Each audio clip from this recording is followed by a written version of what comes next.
Asian para games में भारत के खिलाड़ियों ने अपना परचम लहराया है। बात करते हैं दीपा मलिक जी से।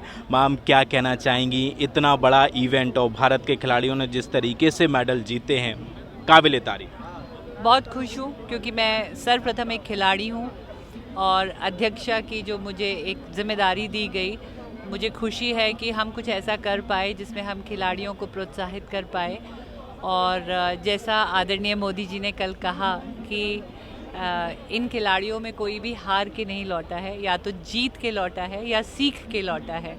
तो ये एशियन पैरा गेम्स बहुत बड़ा प्रांगण रहे हमारे लिए सीखने का, चाहे मैं उसे एडमिनिस्ट्रेटिव तौर से कहूँ कि इतना बड़ा कंटिंजेंट को संभालना, बनाना, सिलेक्शन ट्रायल करना, सही टैलेंट को आंकना और फिर उन्हें क्वालिफाई जगह जगह करा कर लेकर जाना, उनकी तैयारी, उनकी शारीरिक तैयारी, मानसिक तैयारी, उनके जो कृत्रिम अंग हैं वो अच्छी क्वालिटी के हों। तो बहुत बड़ा धन्यवाद देती हूँ हमारी मिनिस्ट्री ऑफ स्पोर्ट्स का और स्पोर्ट्स अथॉरिटी ऑफ इंडिया का, और जो हमारी स्पॉन्सर्स रहे हैं, इंडियन ऑयल कॉरपोरेशन, क्योंकि हाथ थामने की लोगों की बहुत ज़रूरत है।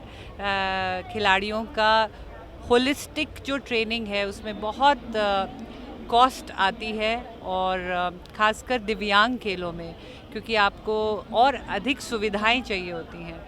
तो कल अनुराग जी ने भी कहा, आदरणीय खेल मंत्री जी ने, कि जब सुविधाएं दी जाती हैं तो बहुत अच्छा रिज़ल्ट निकल कर आता है, और उसका नतीजा आप देख ही रहे हैं, 111 मेडल हुए हैं, और मुझे लगता है कि आगे ये गिनती बढ़ेगी ही। हम आपने हाथ थामने की बात की, तो पहले एक टाइम था जब इतनी बड़ी सफलता नहीं मिलती थी। आपने किस तरीके से इन खिलाड़ियों का हाथ थामा और यहाँ तक सेंचुरी बहुत बड़ी चीज़ है। देखिए, लीडिंग बाय एन एग्जाम्पल, वो कहते हैं ना कि action speaks louder than words.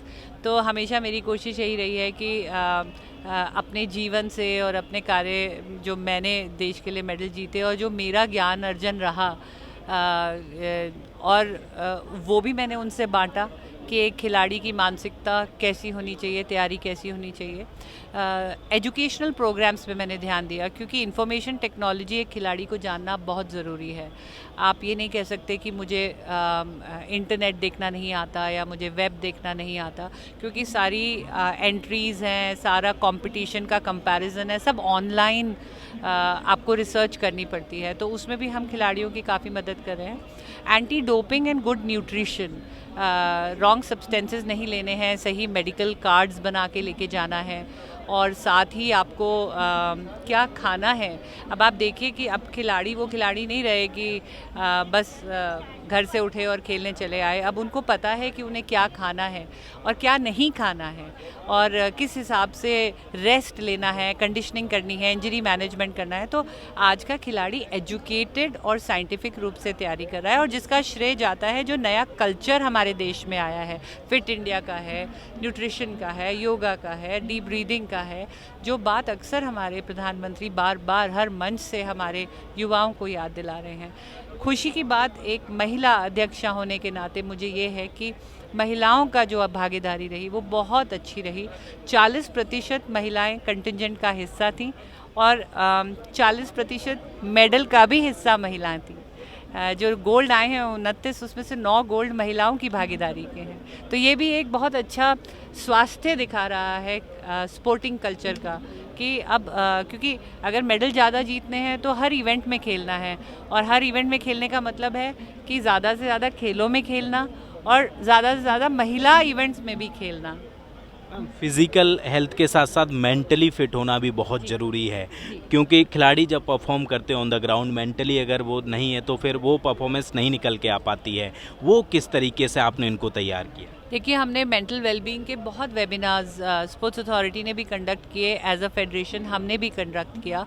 जो इनकी स्पेशलाइज्ड प्रोग्राम्स थे, हर जगह इनको मेंटल काउंसलर्स की सुविधा दी गई, और हर खिलाड़ी को हमने हेल्पलाइन नंबर्स दे रखे हैं कि अगर आपको कहीं भी कोई संकोच है, कोई शंका है, आप इन नंबरों पे कॉल कर सकते हैं। मैं खुद खिलाड़ी रही हूँ, तो एक ईज़ ऑफ कम्युनिकेशन मैं लेकर आ पाई, क्योंकि वो बहुत आसानी से मुझे बात कर सकते हैं, अपना एक संकोच नहीं रहता, एक गैप नहीं रहता एडमिनिस्ट्रेशन और खिलाड़ी के बीच में, जो बहुत ज़रूरी है। क्योंकि जब कम्युनिकेशन टू वे हो जाता है, आप खिलाड़ी की सुनते हैं और खिलाड़ी को ये विश्वास होता है कि उसकी सुनी जा रही है, उसकी तकलीफ़ को समझा जा रहा है। और दूसरी चीज़ यह है कि आप देख रहे हैं कि मेंटली वो कितने रोबस्ट हैं, क्योंकि पहले एक समय था कि जब अगर चाइना, जापान, कोरिया आपके साथ खेल रहा है तो एक घबराहट होती थी। आज के खिलाड़ी को वो घबराहट नहीं है, क्योंकि उसकी तैयारी जीत की है। उसे पता है कि जो जूते उसने पहने हैं, या जो कृत्रिम अंग उसने लगाया है, या जिस व्हील चेयर पे वो बैठा है, या जो ट्रेनिंग प्रोग्राम और फंडिंग प्रोग्राम से वो निकल के उभर कर आया है, या जो स्टडीज़ वो करके आया है, वो उसको बहुत ही कॉन्फिडेंटली और हौसले के साथ वो ये नहीं देख रहा है कि खिलाड़ी कौन से देश का है। नहीं तो पहले उससे इंटिमिडेट हो जाते थे। और आप देखिए बहुत सारे हमारे मेडल्स ऐसे हैं जिसमें हमने चाइना को हराया है, जापान को हराया है।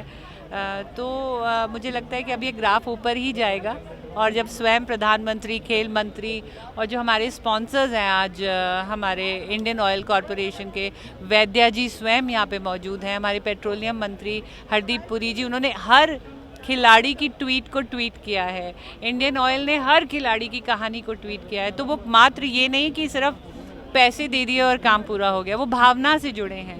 और आज भी आप देख रहे हैं इतना आलीशान जो समारोह यहाँ रखा गया है, वो उनकी भावना का प्रतिबिंब है कि केवल एक फॉर्मेलिटी नहीं है, अब वो जुड़कर आपकी ज़िंदगी का हिस्सा बनकर आपको एक होलिस्टिक रूप से खिलाड़ी देखना चाहते हैं। बात करने के लिए बहुत बहुत शुक्रिया।